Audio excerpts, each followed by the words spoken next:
Yes, welcome back to Epic Genealogy. I'm Mark. I'm back in Gilbert, Arizona, where the only real difference between Gilbert and Mesa is the fact that you don't have to drive 8 miles to get to a gas station. And Mesa, there's literally one on every single corner. But I love Gilbert, Arizona, by the water over here. I know it's man-made, but it's really cool. I actually had one of the ducks eat out of my hand, so wait until you get to the end of the video. Watch the entire video, and I'll have some of that footage in the end, because of course that's one of the most important things to me in something like this. We're talking today about immigration, how important immigration is. It's not the boogeyman people make it out to be. I'm in the United States. I was born and raised here, and as has been said so many times before, the United States is a melting pot. Unless you are one of the indigenous, one of the Native Americans, we're all immigrants. The only difference is when our families came over. Before I get into it, just make sure that you take a moment to like, comment, and subscribe to Epic Genealogy. As always, I do appreciate all the new subs. And if you want to help support the channel and so I can do more videos more frequently, then in the description you can, there are ways that you can help support the channel and help it grow so I can do more videos, especially getting me out of the house to do more videos like this. So let's get right into it. Immigration. Immigration, all immigration is. All immigrants, the vast majority of immigrants who have come to the United States or Canada or South America or Australia, wherever they're going, the vast majority are doing it because they want a better life for their family. And thank goodness, because I wouldn't be here in Gilbert or anywhere. I wouldn't exist if it wasn't for 8 of my great-grandparents making particular choices, and of course their family before them. If they had not made certain choices, I would not be here. So the chances of my being born, like anybody's, are astronomical given what my family had, the choices that they had to make, thank goodness, and that they did to make it so that my parents were able to meet. But I'm not going to do a deep dive into immigration law and stuff like that. I just want to focus on the positive, that immigration is a net gain, whatever country it happens to be, especially the United States. The studies have proven that. So immigration is overwhelmingly a positive thing. And in fact, in the United States, we actually celebrate in November, Thanksgiving, we celebrate immigration. So immigration is definitely something that should be celebrated. It is a good thing. And you know, the stories that are involved, not just my personal one, but we all have this, where you can all look at our great-grandparents, or maybe a little bit older depending on where your family's from or how long they've been here. But that is a story of immigration and what they did to make a new life for themselves here, especially a lot of them coming with absolutely nothing, and in a lot of cases, like my Sicilian line, coming to the United States not understanding the language. So I'm not going to throw out platitudes, immigrants, you know, built this country, but immigration and immigrants had a very large, play a very large part, and still play a large part in our lives. And so what I want to do is just discuss a little bit about the incredible odds of my being born, and that these 8 people that I'll get into in a moment, that these 8 people made certain decisions that put them on a path that made it possible for me and my siblings to be born. So looking at my great-grandparents, we all have 8. I have 4 on my maternal side, 4 on my paternal side. My mother and father's side each have 4. The McDonalds, we know, we can estimate that they went from the Isle of Skye in Scotland, and they did immigrate, this we know for a fact, they did immigrate to Antigonish in Nova Scotia. Very little information is available on that immigration, but we know from documents, we can estimate about when it was done in the early 1800s, that the records all show that the first McDonald born in my line was born approximately 1793 in Scotland. Although there's a little dispute, but what's important is that they did come across the Atlantic as a child, and they settled in Antigonish. Now, from Antigonish, his 4 sons that we know of, one being my 3rd great-grandfather, Hugh McDonald, we know that they immigrated to Thomaston and settled in Thomaston, Maine. 4 of them did. So we had Donald, Angus, Hugh, and Alexander. And we know this we're pretty certain. I actually have 2 of the naturalization documents. They did travel a little bit in the United States, including Springfield, which will be, which I'll bring up in just a second. But we know that the 4 did settle in Thomaston, and we know that at least 2 of them died there. One of them, Angus, probably died in the Civil War, I'm guessing there, based on the lack of evidence. And Alexander just disappeared, so we haven't figured out where he fits in. So from Antigonish, they went to Thomaston, which is just across the water there from Nova Scotia in Canada. While they were traveling, I believe that these 4 MacDonald brothers met and married 3 Cullen sisters. Alexander was much younger, and we have no record of him getting married. Now the Cullens, I have the parents, Michael and Honora White. I have their Irish wedding record from Ireland, 1828. It's the earliest Irish record that I do have. So we know that they're from Kilkee, Ireland. Whereas we don't know exactly why the MacDonalds immigrated over. We do know pretty certain that the Cullens, when they immigrated from Ireland during the potato famine. So a lot of us probably have Irish ancestors that came over because of the potato famine. That's a very common thing. We know that, I'm fairly certain that they were in Springfield, Massachusetts, which I know if you're researching Irish family, eventually, especially if you're in the Northeast, eventually you're going to find out that one or more of them, like Patrick Cullen, actually stayed in Springfield, and I do actually have contact with his great-grandson, who is a member of one of my Facebook groups. But the sisters married, 2 of the sisters, Hannah and Mary Cullen, married MacDonald brothers. And from there, I guess, again, I'm just guessing that from Springfield, they continued their immigration process from Massachusetts and went with the MacDonald brothers up to Thomaston, Maine. So I have a picture of Michael W. Cullen, which W is probably for White, his mother's middle name. I do have a picture of him. I believe it's him. I believe this is him in front of his general store in Thomaston, Maine. So he did, oh, I know you're thinking Cullen. Was he connected to the Cullens who did King Cullen, a big chain on the East Coast? I have no idea yet. What I am certain is that Michael W. Cullen, who is a brother-in-law of my two times great-grandfather, did own a store. So that is one set of great-grandparents where my great-grandfather, Harry Sylvester, who traveled for probably work. I could prove this. He used to work for Pratt & Lambert doing varnish. And so I'm pretty certain that he was going from Thomaston, Maine down to the New York City because of work. And I believe that's where he met his wife, my great-grandmother, Annie Rogers. Annie Rogers, in fact, being the daughter of Irish immigrants, also because of the potato famine, but they went to New York City. They were in Queens. And I believe that's where Harry Sylvester met Annie Rogers. He met Annie Rogers through one of her brothers because they worked at Pratt & Lambert as a driver. So it seems pretty obvious that that's how they met. So my grandfather is actually named for his my great-grandfather, his grandfather, who is Thomas Rogers. Thomas Rogers, of course, being an Irish immigrant who met another Irish immigrant, Catherine McGovern, in New York City. Unfortunately, the New York records are kind of closed. It's very difficult to get them. I still haven't found their marriage records so I can get the names of their parents and know for sure who Catherine McGovern's parents were and what part of Ireland they may have been from. Hopefully I'll be able to get that soon.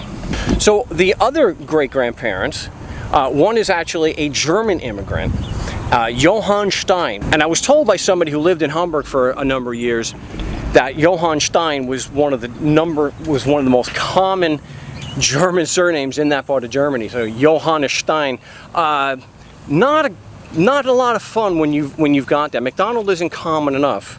Johann Stein. So it definitely makes it a little bit more difficult when you're doing family history to have a name that's so common. So we know that he immigrated in around 1890 to New York City. This is where things get a little bit sketchy. There's very little information on Johann Stein.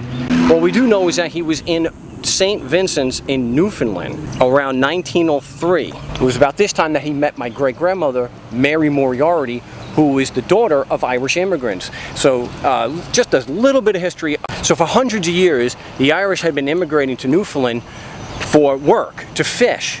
And so Mary Moriarty, my great-grandmother, her grandfather, Edmund Moriarty, came from Ireland. We can only guess as to where the Moriartys are from, at least my line, because we know that County Kerry seems to be where a lot of the Clan Moriarty actually originated. So I need a lot more work to be able to find that out. She actually lied about her age to get married, so she was 16 and Johann Stein was 26 or 27. So she lied about her age, and they got married in 1903, and then they traveled back and lived in New York City.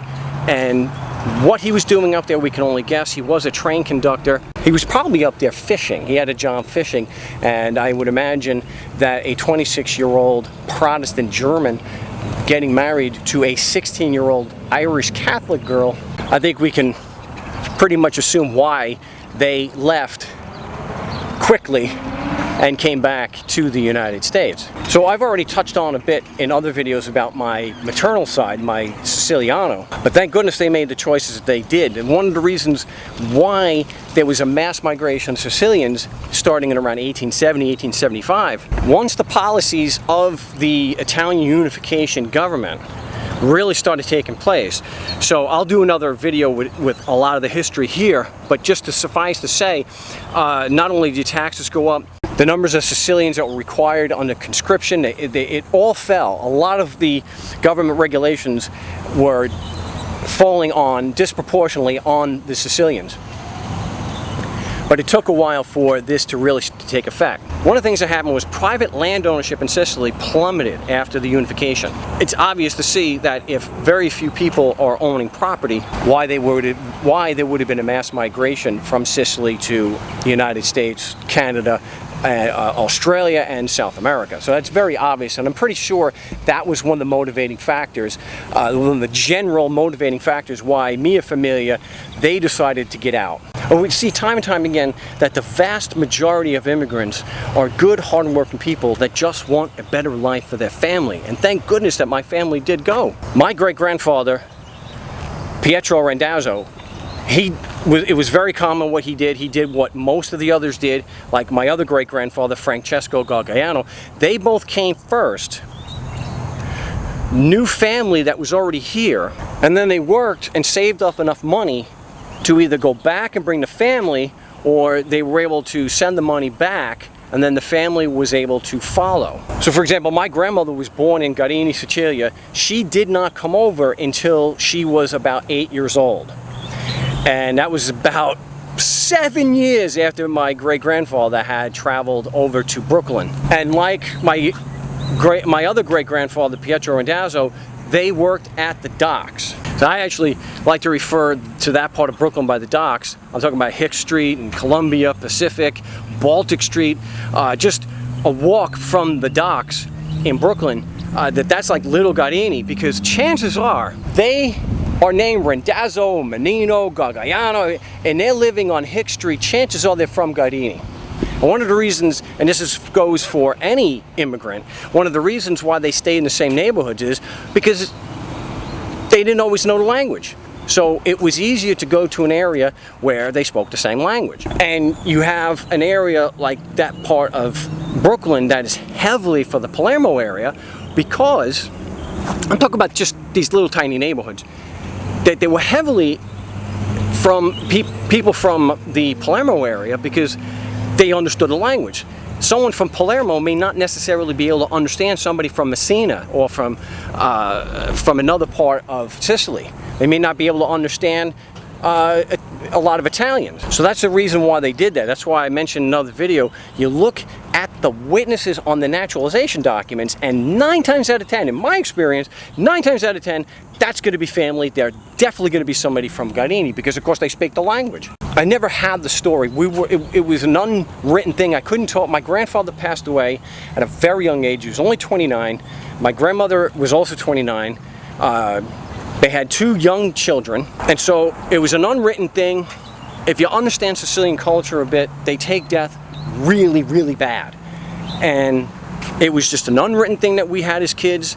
You didn't talk to grandma about grandpa. So I don't know, and we don't know the story on how they met. I can only guess that they met. Thank goodness they did. I can only guess that they met because Pietro Randazzo and Francesco Gargaiano worked at the docks, and just like with the McDonald's and the Rogers, because they worked at the same place, that's probably how my grandparents met. Contrary to what my family did say, my aunt would always insist that the families didn't know each other back in Sicily, and no, they were actually very closely related.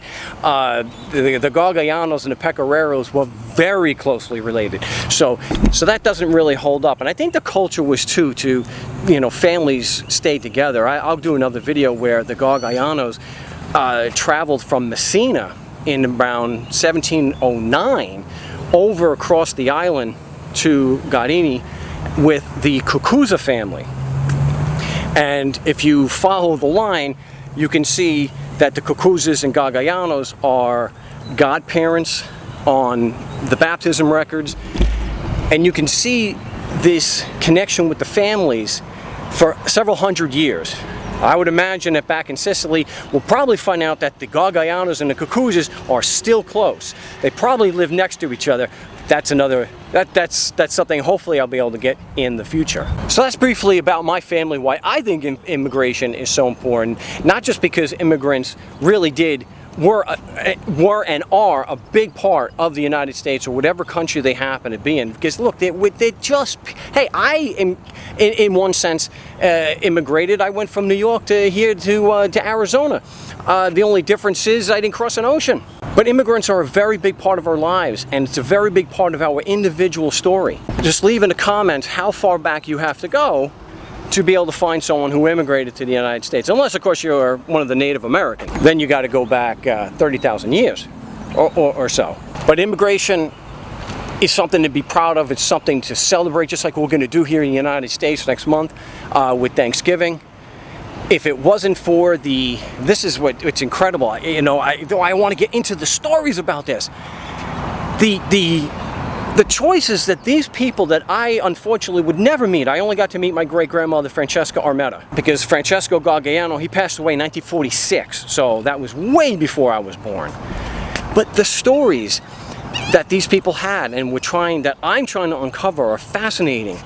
And all 8 of these people made choices, and their parents made choices, and their grandparents before them made choices. But they made decisions that set the stage so that it was possible for me to even be here. So, at least to me, and I think you all are watching, these stories are really important, because what it comes down to, that's a story of us. This is how we got here. So I'll be doing a lot more research on this and trying to connect and trying to get pictures and whatnot. And one of the things that I have on Facebook, I have family groups, and I have a Facebook page just for those of us who are descendants of Garini, Sicilia. And so there's over 200 of us in there now, and 9 times out of 10, we're also family. Sometimes 6th cousin, we just had a 6th cousin, but with more research we'll find out we might be even closer. So this has already ran long enough. I got a lot more videos like this coming where I'm going to break down the story of each line of my great-grandparents and show the houses and show where they traveled and how they got here. So thanks for watching. If you'd like to help support Epic Genealogy, you may do so in the description. Please like, comment, and subscribe. And hey, till next time. Salud. Oh, see? We got it. Success. I had a meat out of my hand. We'll see if we keep going. Nice. Yes. Yes. Did it again.